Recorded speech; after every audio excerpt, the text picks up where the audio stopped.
네, 오늘 우리에게 주시는 하나님 말씀 함께 보겠습니다. 에스더 1장 1절부터 4절까지입니다.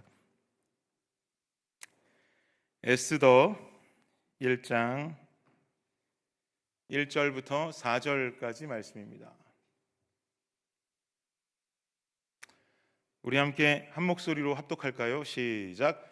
이 일은 아하수에로 왕 때에 있었던 일이니 아하수에로는 인도로부터 구스까지 127지방을 다스리는 왕이라. 당시에 아하수에로 왕이 수산궁에서 즉위하고 왕위에 있은 지 제3년에 그의 모든 지방관과 신하들을 위하여 잔치를 베푸니 바사와 메대의 장수와 각 지방의 귀족과 지방관들이 다 왕 앞에 있는지라. 왕이 여러 날 곧 180일 동안에 그의 영화로운 나라의 부함과 위엄의 혁혁함을 나타내니라. 아멘. 네, 오늘 혁혁함을 나타내니라 라는 제목으로 여러분과 함께 은혜 나누는 시간이 되기를 원합니다. 2009년도에 미국으로 유학 와서 UT에서 처음 공부 시작했던 때를 돌아보면 정말 열심히 공부만 했던 기억밖에 없습니다. 딴 거 안 하고 진짜 열심히 공부만 했습니다. 미국 학생들은 음악 공부만 하면 되죠. 그런데 유학생들은 음악 공부만 할 수 없습니다. 영어가 부족하니까 영어 공부도 해야 되고 또 제 전공이었던 음악 공부도 함께 병행해 가면서 해야 되니까 다른 미국 학생들보다 더 긴 시간 책상에 앉아 있어야 되고 도서관에 앉아 있어야 되는 생활들을 했던 것으로 기억합니다. 그렇게 살면 여러분 삶이 얼마나 무료하겠습니까? 그죠? 맨날 학교 가서 공부만 하고 영어 공부, 음악 공부만 하는 건 유학을 공부하러 왔다고는 하지만 그래도 너무 공부만 하니까 삶이 굉장히 무료했습니다. 하루는 아내와 함께 큰맘 먹고 주말에 한번 놀러 가자라고 계획을 하고 인터넷을 뒤졌습니다. 구글에 어스틴에 가볼 만한 명소를 검색했는데 갑자기 현기증이 일어났어요. 왜냐 하니까 당시 어스틴에 가볼 만한 장소를 검색한 결과 2위가 UT더라고요. 정말 현기증도 나고 토가 나올 것 같은 아주 새로운 경험을 했습니다. 제발 그곳만은 벗어나기 위해서 놀러 가고 싶었는데 이게 어떻게 2위가 UT일 수 있는가. 둘이 그것을 보면서 한참을 웃었습니다. 이렇게 무료한 삶을 살고 있던 우리 부부에게요, 당시 무료함을 약간은 좀 벗어나게 해주었던 TV 프로그램이 하나 등장했습니다. 나는 가수다. 여러분 많이 보셨죠? 보신 분들은 이렇게 끄떡끄떡이라도 한번. 나는 가수다. 여러분들 많이 시청하셨을 거라고 생각합니다. 이거 너무 재미있는 겁니다.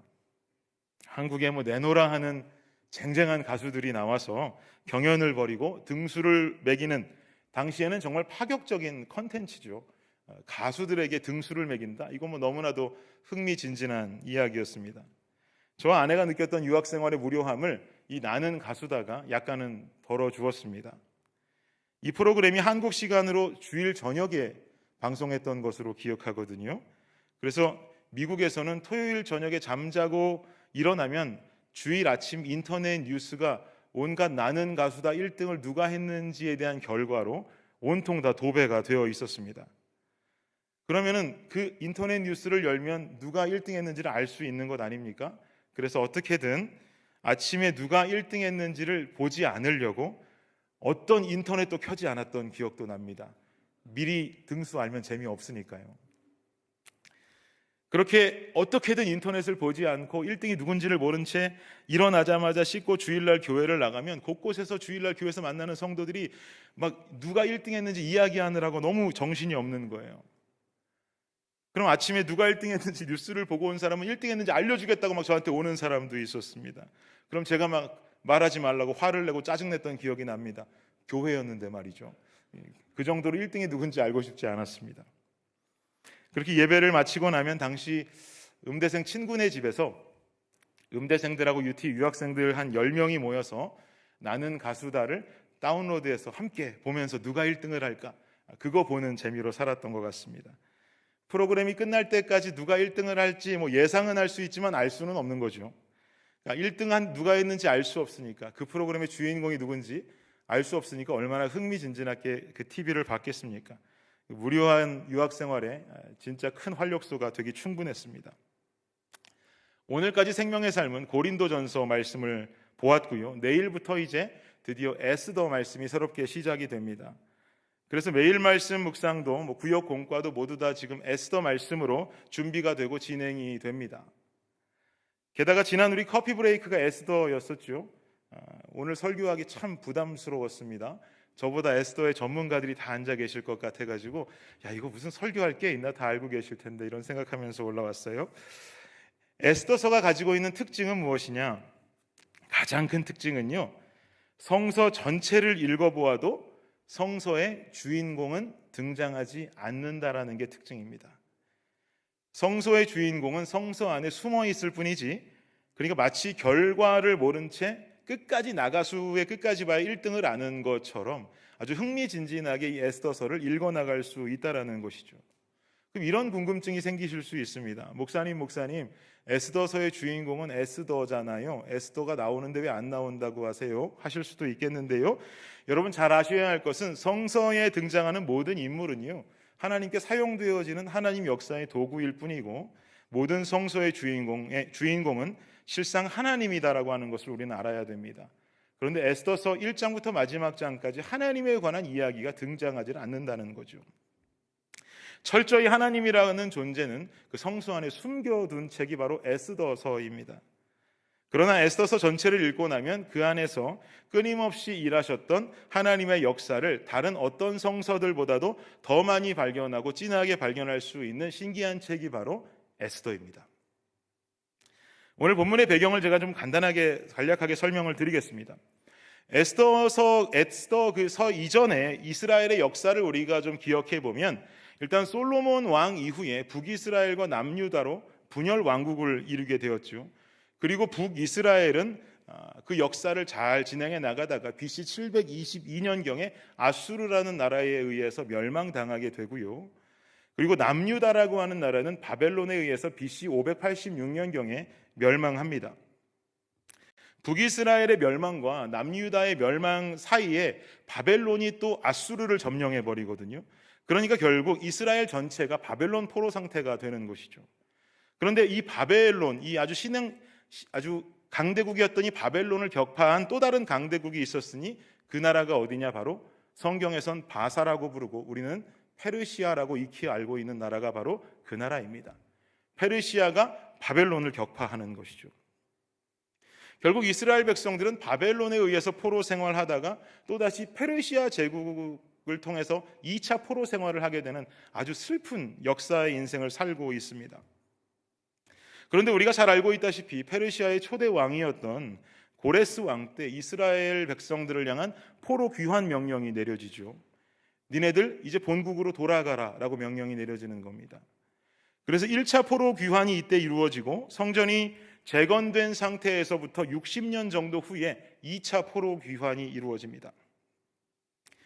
에스더서의 이야기는요, 1차 포로 귀환을 하고 성전이 재건된 후에서부터 2차 포로 귀환이 이루어지는 이 60년 안에 일어난 일이 에스더서에 고스란히 담겨져 있는 것입니다. 현재 페르시아는요, 초대왕 고레스 그리고 2대왕 캄비세스를 거쳐서 5대 왕이라고 할 수 있는 아하수에로 왕이 통치하고 있는 시대입니다. 이 아하수에로 왕의 아내가 되는 여인이 바로 에스더인 것이죠. 그런데 지금 에스더 1장을 이해하기 위해서는요, 아하수에로 왕의 아버지이자 페르시아의 4대 왕이었던 다리오 왕 때 있었던 이야기를 하지 않고 넘어갈 수가 없습니다. 다리오 왕 때 이야기를 이해해야만 지금 이 상황을 좀 더 잘 이해할 수 있단 말입니다. 4대 왕이었던 다리오 왕에게는 한 가지 소원이 있었습니다. 그 소원이 뭐였냐면 그리스를 정복하는 것이었습니다. 결국 다리오 왕은요, BC 492년에 그리스를 처음으로 공격합니다. 그러나 1차 침투에서 실패를 하게 되고 또다시 2년 뒤에 BC 490년에 2차 침공을 감행하지만 여러분 잘 아시는 유명한 전투인 마라톤 전투에 의해서 2차 침투도 실패를 맛보게 됩니다. 승리하지 못하게 되죠. 그 후에 다리오 1세의 그리스 정복은요, 이루어지지 않은 상태로 끝이 납니다. 그 후에 왕위에 오른 자가 바로 다리오의 아들인 아하수에로 왕이죠. 보통 권력자들은요, 아버지의 못 이룬 꿈을 대신 이루어드리고 싶은 야욕이 있습니다. 아하수에로 왕도 동일했어요. 그에게 있어서 그리스의 정복은 자신의 아버지의 뜻을 이루어 드릴 수 있는 일이 되는 것이고 가문의 크나큰 업적이 될 수 있는 것이죠. 그래서 아하수에로 왕의 마음속에도 내가 언젠가는 저 그리스를 정복하리라라는 마음이 있었던 것입니다. 아하수에로 왕이 아버지의 뒤를 위어서 5대 왕위에 오르자마자 약 2년간 먼저 행했던 일은 뭐냐면요, 이집트 지역에서 일어났던 반란을 진압하는 일이었습니다. 이집트 지역에 이 아하수에로 왕의 아버지였던 다리오 왕의 반란 세력들이 주둔하고 있었거든요. 그래서 일단은 그 세력부터 이 아하수에로 왕이 즉위하자마자 자기 동생을 보내서 무력으로 완전히 다 진압해 버립니다. 그리고 아주 강경한 정치로 이집트의 반란 세력을 잠재워 버립니다. 이렇게 2년여의 시간이 흐르고 나서 이제 애굽도 잠잠해졌겠다, 평온함을 되찾았겠다. 슬슬 그의 마음속에 야욕이 다시 올라오기 시작합니다. 어떤 야욕이라고요? 그리스 정복. 그런데 이미 모든 페르시아의 장수들과 페르시아의 고위 관료들은요, 다리오 왕 때 2번이나 실패했던 그리스 전쟁을 다들 기억하고 있거든요. 그러면 당연히 그리스와의 3차 전쟁은 그들이 쌍수를 들고 환영할 만한 일이겠습니까? 그런 일이 아니겠습니까? 환영할 수가 없죠. 1차 때도 이기지 못했고 2차 때도 이기지 못했고 또 쳐들어가자고 하면 이건 그들이 분명히 반대할 것이 뻔합니다. 그러니까 왕으로서 지금 그리스 정복을 이루기 위해서는 먼저 관료들과 그리고 이 장수들의 환심을 사고 마음을 바꾸는 일, 이런 밑작업이 필요했던 것입니다. 그 과정이 바로 오늘 본문에 등장하고 있는 것이죠. 3절 말씀 다시 한번 우리 읽어볼까요? 3절입니다. 읽겠습니다. 시작. 왕 위에 있은지 제3년에 그의 모든 지방관과 신하들을 위하여 잔치를 베푸니 바사와 메대의 장수와 각 지방의 귀족과 지방관들이 다 왕 앞에 있는지라. 왕 위에 앉은 지 제3년에라고 말하고 있죠. 2년 동안 이집트에 있었던 반란 세력들 진압했습니다. 그리고 맞이한 즉위 3년째 아하수에로 왕은요, 모든 지방관과 페르시아의 그리고 메대의 장수들까지 모두 다 모아서 잔치를 베풉니다. 잔치를 왜 베푸는 것입니까? 4절 보십시오. 함께 읽겠습니다. 4절이요. 시작. 왕이 여러 날 곧 180일 동안에 그의 영화로운 나라의 부함과 위엄의 혁혁함을 나타내니라. 잔치를 베풀어도 보통 베푼 게 아닙니다. 180일 동안 잔치를 베푸는 것이죠. 180일 그러니까 감이 잘 안 오실 수도 있는데 6개월 동안 잔치만 벌이는 겁니다. 6개월 동안 신나게. 왜 이렇게 길게 잔치를 벌였을까? 6개월이나 왜 잔치를 벌였겠습니까? 4절 하반절에 보니까 말하기를 영화로운 나라의 부함과 위엄의 혁혁함을 나타내기 위해서 그랬다라고 말하고 있습니다. 나라의 부강함, 나라의 혁혁함을 나타내기 위해서. 그 이유가 무엇이었을까요? 우리나라는 이 정도로 강하다. 우리나라는 이 정도로 부강하다. 절대로 약한 나라가 아니다. 우리는 명색이 위엄 있는 페르시아 제국이다.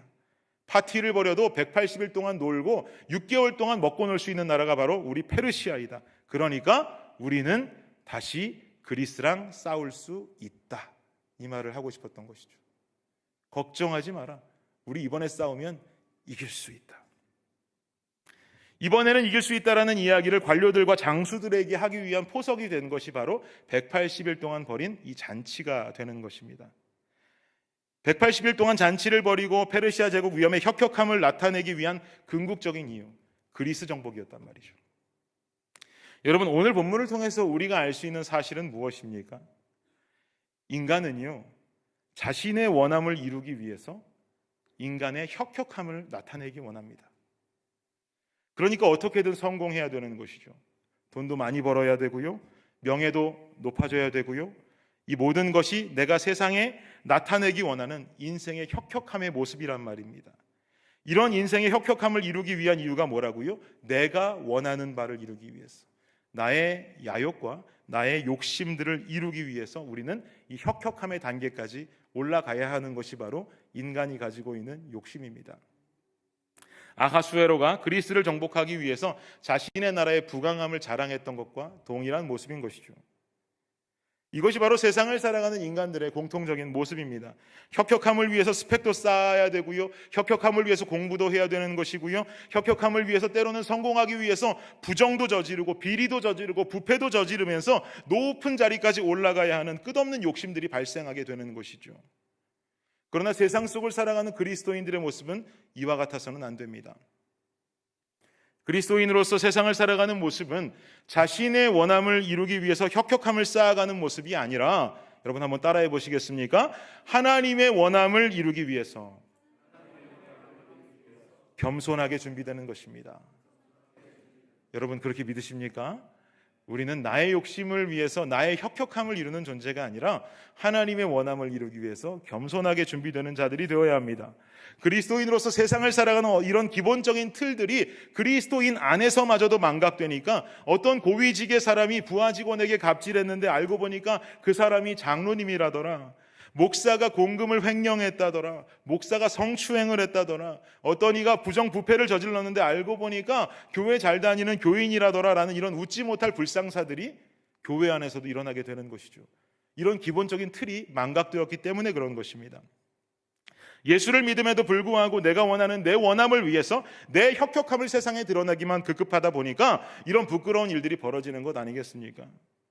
오늘을 살아가시는 여기 모이신 주님의 교회 성도님들은 하나님의 원함을 이루어드리기 위해서 겸손하게 오늘도 준비되어지는 성도님들이 되시기를 예수님의 이름으로 축복합니다. 그럼 어떻게 해야 나의 원함이 아닌 하나님의 원함을 이루기 위해서 겸손하게 준비되어지는 자가 될 것인가? 오늘 두 가지로 말씀드릴 텐데요. 첫 번째는 이것입니다. 나의 약함도 주님께서 사용하시는 도구가 될 수 있습니다. 기억하십시오. 나의 약함도 주님 사용하시는 도구가 될 수 있습니다. 에스더 2장 7절 말씀 우리 함께 한번 읽겠습니다. 시작. 그의 삼촌의 딸 하닷사 곧 에스더는 부모가 없었으나 용모가 곱고 아리따운 처녀라. 그의 부모가 죽은 후에 모르드게가 자기 딸같이 양육하더라. 아멘. 이 구절은 에스더 2장에서 에스더가 처음 성서 안에 등장할 때 이 에스더라는 여인을 소개하고 있는 구절입니다. 아하수에로 왕에게는요 원래 아내가 있었습니다. 와스디라고 하는 아내가 있었죠. 그런데 이 여인은요 왕의 명령을 거역했다라는 이유로 그 자리에서 폐위당합니다. 그리고 아하수에로는 폐위당한 그 왕후의 자리에 새로운 왕비를 앉히기 위해서 나름대로 왕비 선발 대회를 개최합니다. 이때 에스더의 삼촌이었던 모르드게라고 하는 자가 유대인인 자신의 조카 에스더를 아하수에로의 왕비 선발 대회 이 대회에 출전시키는 것이죠. 2장 7절을 보면 에스더를 설명하기를 용모가 곱고 아리따운 처녀였다라고 말씀합니다. 새로운 왕비가 될 만한 충분한 자격을 갖추고 있었던 자가 바로 에스더입니다. 그러나 이 에스더에게 있어서 페르시아의 왕비가 될 자격을 방해하는 이력이 한 가지가 있었습니다. 그것은 뭐냐면 바로 에스더의 신분이었죠. 에스더의 삼촌이었던 모르드게는 유대인이라고 말하고 있습니다. 에스더는 이런 모르드게의 조카였다고 말하고 있죠. 그러면 에스더도 당연히 어느 나라 신분이겠습니까? 유대인입니다. 유대인. 그러니까 지금 에스더에게 있어서 왕비가 되기 위한 약점은 에스더의 신분, 유대인이라는 이 신분이 에스더에게는 큰 약점과 단점이 됐던 것이죠. 그런데 결국 이 왕비 선발 대회에서 에스더가 왕비가 됩니까? 되지 않습니까? 왕비가 됩니다. 모르드게는요 에스더의 신분이 유대인인 것을 완전히 숨기라고 에스더에게 부탁했습니다. 그러나 하나님의 눈까지 속일 수는 없는 것이죠. 에스더가 유대인인 것을 하나님은 당연히 알고 계셨습니다. 그리고 에스더를 왕비로 세우는 것이 하나님의 계획이셨습니다. 하나님께서는 페르시아의 새로운 왕비로 유대인이라고 하는 이 약점을 가지고 있는 에스더를 세우십니다. 하나님께서는 왜 이런 약점을 가지고 있는 유대 여인을 페르시아의 왕비로 세우신 것일까요? 에스더 4장 13절 14절 말씀을 보시겠습니다. 함께 읽겠습니다. 시작. 모르드게가 그를 지켜 에스더에게 회답하되 너는 왕궁에 있으니 모든 유다인 중에 홀로 목숨을 건지리라 생각하지 말라. 이때에 내가 만일 잠잠하여 말이 없으면 유다인은 다른 데로 말미암아 노임과 구원을 얻으려니와 너와 내 아버지 집은 멸망하리라. 내가 왕후의 자리를 얻은 것이 이때를 위함이 아닌지 누가 알겠느냐 하니. 에스더 4장으로 넘어가면은요 유다 백성들은 엄청난 위기에 몰리게 되죠. 페르시아에 하만이라고 하는 고위 관료가 있습니다. 아말렉 사람이었는데요. 이 하만이라고 하는 고위 관료가 이스라엘 민족들을 학살하기 위한 조서를 반포하기에 이릅니다. 이때 에스더의 삼촌이었던 모르드게가 에스더를 찾아와서 하는 말이 우리가 방금 읽은 에스더 4장의 말씀입니다. 너 혼자 목숨 건질 생각하지 마라. 지금 가만히 입 닫고 있으면서 너 혼자 목숨 건질 생각하지 마라. 네가 왕후의 자리를 얻은 것이 이때를 위함일지도 모르겠다. 왕에게 가서 지금 이 잘못 흘러가고 있는 이 상황들을 네가 설명해야겠다라는 말이죠. 맞습니다. 하나님께서는 당신의 사랑하는 백성들을 위기로부터 구출하기 위해서 에스더라고 하는 여인을, 이 유대 여인을 아하수에로의 아내로 삼게 하고, 그리고 아하수에로로 하여금 그를 몹시 사랑하도록 만들게 한 것이죠. 사랑하는 여러분, 인간들은요 누구나 다 약점 가지고 있습니다. 여기 모이신 분 중에 나는 약점 없습니다라고 자신 있게 손 드실 분이 있을까요? 아무도 없죠. 우린 모두 다 약점을 가지고 있습니다. 에스더에게는 유대인이라는 약점이 있었던 것이고요. 오늘을 살아가는 우리들에게도 저마다의 약점이 있습니다. 어떤 이에게는 풍족하지 못한 재정이 그의 약점이 될 수도 있고요. 또 어떤 이에게는 어릴 때부터 자라온 올바르지 못한 성장 환경이 그의 약점이 될 수도 있고요. 어떤 이에게는 학력이 그의 약점이 될 수도 있고요. 어떤 이에게는 가지고 살아가는 어떤 질병이 그의 약점이 될 수도 있습니다. 이러한 약함을 어떻게든 없애기 위해서 인간들은 안간힘을 쓰면서 살아갑니다. 어떻게든 학력을 높여야만 하는 것이고, 어떻게든 재정적인 성공 이뤄야 하는 것이고, 어떻게든 내 성장 환경을 지우기 위해서 성공해야 하는 것이고, 그래서 어떻게든 나의 혁혁함을 세상에 나타내기 위한 최선의 노력들을 우리는 이 땅에서 해나가며 살게 됩니다. 제가 지금 드리고 싶은 말씀, 아무런 노력 없이 이 땅 살아가자는 말씀 드리는 것 아닙니다. 노력도 중요하지만 우리가 잊어서는 안 될 더 우선되고 더 큰 진리가 있다는 사실을 잊으면 안 된단 말입니다. 사도 바울은요 빌립보서 말씀에 이런 이야기를 빌립보 교인들에게 전한 바 있습니다. 빌립보서 4장 12절 말씀에 보면은 함께 읽겠습니다. 시작. 나는 비천에 처할 줄도 알고 풍부에 처할 줄도 알아. 모든 일 곧 배부름과 배고픔과 풍부와 궁핍에도 처할 줄 아는 일체의 비결을 배웠노라. 나는 강함이 있는 삶을 살 수도 있고, 나는 때론 약함이 있는 삶 살 수 있다. 나는 재정이 있어 부하게 살 수 있고, 나는 재정이 없어 배고픈 삶 살 수 있다. 배부르게 살 수 있고 배고픈 삶 살 수 있다. 그러나 이런 환경에 지배당하지 않고 만족할 수 있는 일체의 비결을 배웠단 말입니다. 그리고 나서 이어지는 13절의 고백은 아주 충격적인 고백이죠. 13절 읽겠습니다. 시작. 내게 능력 주시는 자 안에서 내가 모든 것을 할 수 있느니라. 아멘. 무슨 말입니까, 여러분? 내게 어떤 약함이 있을지라도, 내가 강할지라도 약할지라도 부유할지라도 궁핍할지라도 배부를지라도 배고플지라도 내게 능력 주시는 자 안에서 그분의 능력이라면 내가 뭐든지 할 수 있다, 이 말입니다.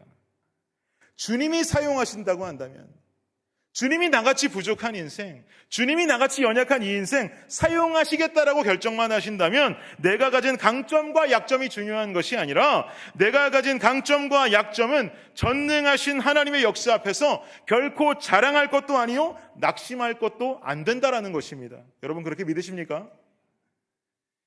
내가 가지고 있는 강점이 제 아무리 잘났다고 그래도 전능하신 하나님보다 위대할 수 없고요, 내가 가진 약점이 아무리 보잘것없다 할지라도 주님의 전능하심을 거스를 수 있는 약함이 될 수 없습니다. 내 안에 어떤 강함과 내 안에 어떤 약함이 있을지언정 그 모든 것은 다 주님의 전능하심 아래에 무릎 꿇을 수밖에 없는 것입니다. 주님이 하시겠다면 하시는 것입니다.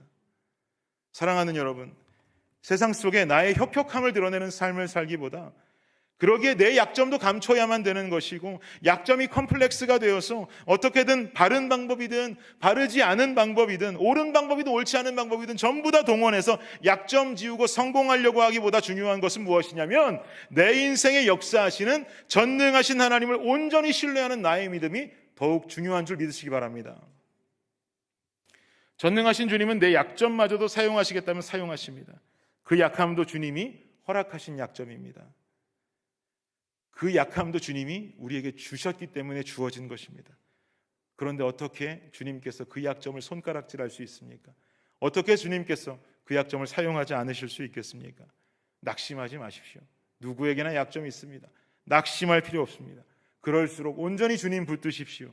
올바르지 않은 방법 다 동원해서 성공하고 일어나려고 아둥바둥 살아가는 그 모습보다 중요한 것은 주님을 향한 온전한 신뢰의 믿음을 가지고 오늘도 주님 앞에 바로 서는 그 모습이 우리에게 필요한 줄을 믿습니다. 어떻게 하나님의 원함을 이루기 위해서 겸손하게 준비되어지는 자가 될 것인가? 두 번째입니다. 세상 앞에 담대하십시오. 세상 앞에 담대한 삶을 살 수 있어야 합니다. 에스더 3장 2절 3절 말씀 함께 읽겠습니다. 시작.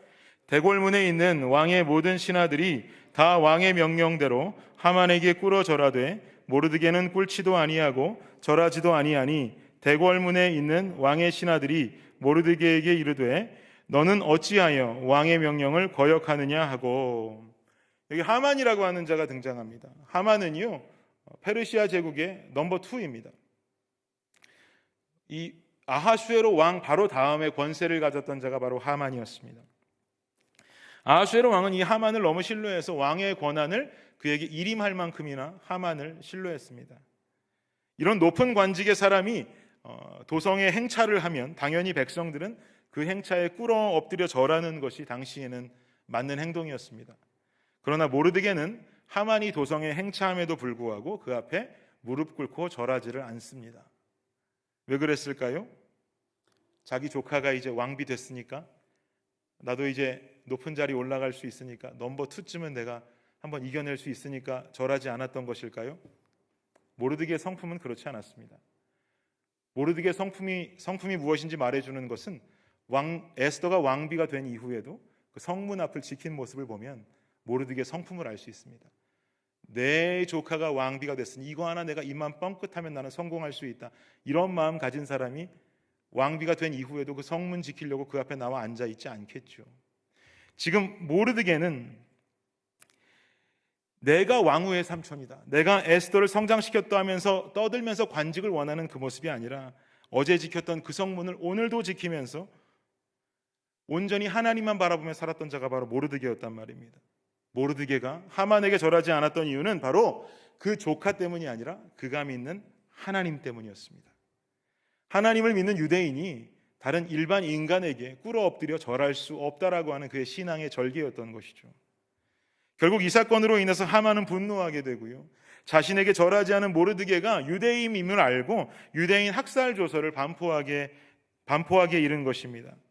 그러나 하나님께서는 자신을 향해서 절개 있는 신앙으로 벌어진 이 일을 절대로 하만의 계획대로 이루어지도록 놔두지를 않으시고 에스더를 통해서 이스라엘 백성들이 구원되어지고 하만은 죽게 된다라는 내용을 에스더서에 그대로 담아두게 되십니다. 사랑하는 여러분, 우리가 세상 앞에 담대하게 살지 못할 이유, 우리가 세상 앞에 당당하게 살지 못할 이유가 무엇입니까? 신문 기사를 보니까요, 이런 기사 있더라고요. 현대인들에게 있어서 암과 심장질환 같은 목숨과 직결되어진 질병보다 더 무서운 질병이 있는데 그것이 뭐냐면 우울증과 같은 정신질환이다 라고 말하는 기사를 본 일이 있습니다. 이런 병에 왜 노출되겠습니까? 삶을 살면서 견디고 있는 무게가 너무 무거우니까. 삶을 살면서 스트레스 받지 않는 사람 아무도 없죠. 근데 그 받는 스트레스가 너무 과중하다 보니까 그 스트레스들로 인해서 의기소침해지고 나만 못난 것만 같고 나만 이 모양 이 꼴로 사는 것만 같고 내 신세만 이런 것만 같은 생각에 사로잡혀서 어느 순간 우울해져 버리고 잠도 못 이루고 그것이 더 커져서 병으로까지 발전되는 것 아니겠습니까? 이게 우리가 살고 있는 세상의 모습이죠. 의기소침해 있는 모습, 세상 앞에 담대하지 못한 모습, 당당하지 못한 모습, 스트레스 하나에 이리로 비틀 저리로 비틀 살아가는 것이 바로 우리의 모습이란 말입니다. 저희 집 첫째 딸 열매가 처음 킨더가든에 들어갔을 때 일입니다. 당시에도 그랬고 지금도 그랬고 열매가 다니는 초등학교는요, 한국인이 열매랑 마음이밖에 없습니다. 한국인은커녕 아시안도 없습니다. 이런 상황에 열매가 킨더가든에 들어가니까 영어를 할 줄 압니까? 한국말은 너무 잘하는데 킨더가든 들어갈 때 영어라고는 단 한마디도 못했거든요. 얼굴 색깔도 다른 말도 안 통하는 친구들 틈에서 얘가 계속 지내다 보니까 그 학기 초에 얼마나 의기소침해졌겠습니까? 보통 열매를 놀이터에 데리고 제가 이렇게 쉴 때 데리고 가면 가장 좋아하는 게 그네 타는 거 제일 좋아했거든요. 그런데 제가 하루는 열매를 학교에 보내놓고 출근을 하다가 우연히 열매 학교 앞을 지나가지고 출근을 하는데 애들이 그 학교 놀이터에 나와서 막 놀고 있더라고요. 혹시나 열매 클래스인가? 라고 차를 세워놓고 유심히 봤더니 열매가 보였습니다. 열매의 반아이들이 나와서 함께 놀고 있는 겁니다. 그런데 열매가 좋아하는 그네를 타는 것이 아니라 그 그네는 타지를 않고 계속 그네를 밀어주기만 하는 거예요. 계속 밀어주기만 하는 겁니다.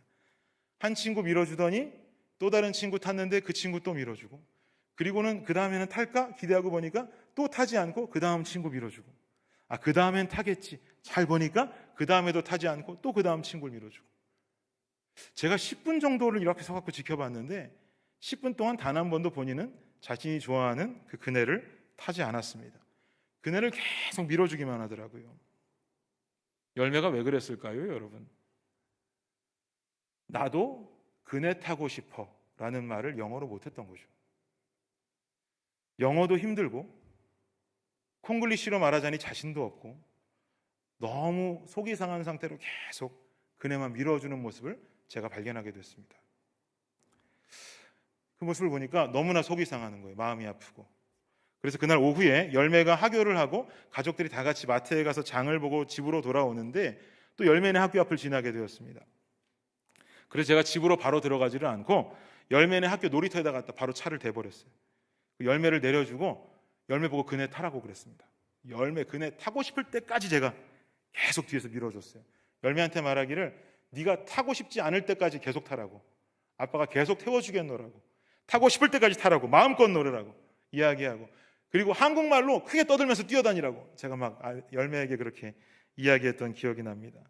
옆에서 아무런 영문도 모르고 지켜보던 제 아내는 저 사람이 미쳤나 하는 표정으로 쳐다보고 있더라고요.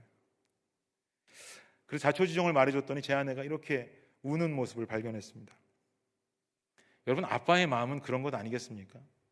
의기소침해 있고 기죽어 있는 자녀 보면 저 바보 같은 놈이 또 저러고 있네, 이런 아빠가 있을까요? 이런 아빠는 아무도 없죠. 아빠라면 당연히 의기소침해 있는 자녀를 보고 마음이 아픈 것이고, 내 자녀가 더 그 세상 앞에 당당하게 서기를 바라는 마음이 바로 아버지의 마음 아니겠습니까?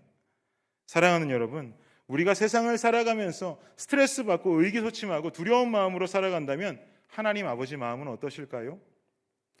자신감 가져라. 주니라, 당당해라. 스트레스 받고 의기소침하고 마음에 병들어서 있는 삶을 살지 마라. 내 마음이 너무 아프다. 내가 너를 얼마나 사랑하는데, 내가 너를 이토록 사랑해서 십자가에서 내 목숨까지 너에게 주었는데, 내가 너를 이토록 사랑하는데 이까지 세상에서 상처받고 두려운 마음으로 살아가니 주니라, 힘내라. 내 아들아, 내 딸아, 힘내라 라고 말씀하시지 않겠습니까? 요한복음에 예수님께서는 제자들에게 이런 말씀을 하신 적이 있습니다. 16장 33절에 말하기를 이것을 너희에게 이르는 것은 너희로 내 안에서 평안을 누리게 하려 함이라. 세상에서는 너희가 환난을 당하나 담대하라. 내가 세상을 이기었노라. 우리가 살고 있는 이 세상은요, 이미 2000년 전에 예수 그리스도께서 십자가상에서 완전히 이겨버리고 승리하신 세상인 줄을 믿으시기 바랍니다. 십자가로 인해서 우리 죄가 사해졌고요, 이 땅의 메시아로 주인으로 하나님이 주인이라고 완전히 이 땅에 선포되어졌습니다. 우리는 그의 백성으로 살아가는 하나님의 자녀들입니다. 예수의 피로 구속받은 하나님의 백성들입니다. 하나님께서 세상 속에 이런 우리를 가만히 내버려 두시겠습니까? 절대로 가만두시지 않습니다. 세상 속에 담대하게 살아가십시오. 세상이 아무리 무섭고 세상이 아무리 우리를 두렵게 만든다 할지라도 그래봤자 그까지 세상, 우리 주님께서 2000년 전에 십자가에서 이기신 세상이라는 것을 믿으시기 바랍니다. 이 모습이야말로 하나님의 원함을 이루기 위해서 겸손하게 준비되어진 자의 모습이 되는 것입니다. 결국 담대했던 모르드게는요, 하만에 의해서 죽지 않습니다. 하만이 자신이 준비했던 장대에 찔려 죽게 될 뿐이죠. 세상 앞에 담대한 자, 하나님을 아버지로 알고 굳건히 서 있는 자, 그 사람을 통해서 하나님은 당신의 역사를 써내려 가실 것입니다. 여러분, 결론을 맺겠습니다. 다시 한번 여러분께 강조합니다. 그리스도인으로서 세상을 살아가는 모습은요, 자신의 원함을 이루기 위해서 혁혁함을 쌓아가는 모습이 아닙니다. 하나님의 원함을 이루기 위해서 겸손하게 준비되는 것입니다.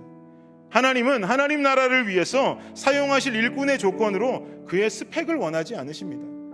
그와 만들어 가시는 스토리를 원하실 뿐입니다. 사랑하는 여러분, 이 마지막 시대에 하나님께서 일꾼을 찾고 계십니다. 저는 우리가 믿는 하나님의 나라가 굉장히 매력적인 이유가 뭐라고 생각하냐면, 하나님의 나라는 아직 끝나지 않은 나라라는 것입니다. 하나님의 이야기는 아직 끝나지 않은 이야기다라는 것입니다. 하나님 나라의 그 이야기, 최후의 마지막 무엇이 남아있죠? 아직 이 땅에 도래하지 않은 재림이 남아있습니다. 주님 다시 오실 그날까지 이 땅에 세워질 하나님 나라의 일꾼이 필요합니다. 여러분, 지금 우리가 잘못된 생각으로 우리 욕심 채우려고, 우리 원함 채우려고 우리의 혁혁함이나 쌓아가는, 여기에 매진하는 이런 어리석은 인생을 살아갈 때가 아닙니다. 우리의 모습은 하나님 나라의 일꾼, 주님 다시 오실 그날까지 우리가 새롭게 서 있기 위해서 하나님의 나라를 위해 겸손하게 준비되어져 있는 자들이 되어야 할 줄 믿습니다. 그 하나님의 나라, 사용되어질 일꾼, 바로 저와 여러분이 되시기를 예수 그리스도의 이름으로 축복합니다. 이 시간에 우리 결단의 찬송 같이 한 곡 부르고 함께 기도하기 원합니다. 우리 함께 아까 불렀던 찬양인데요,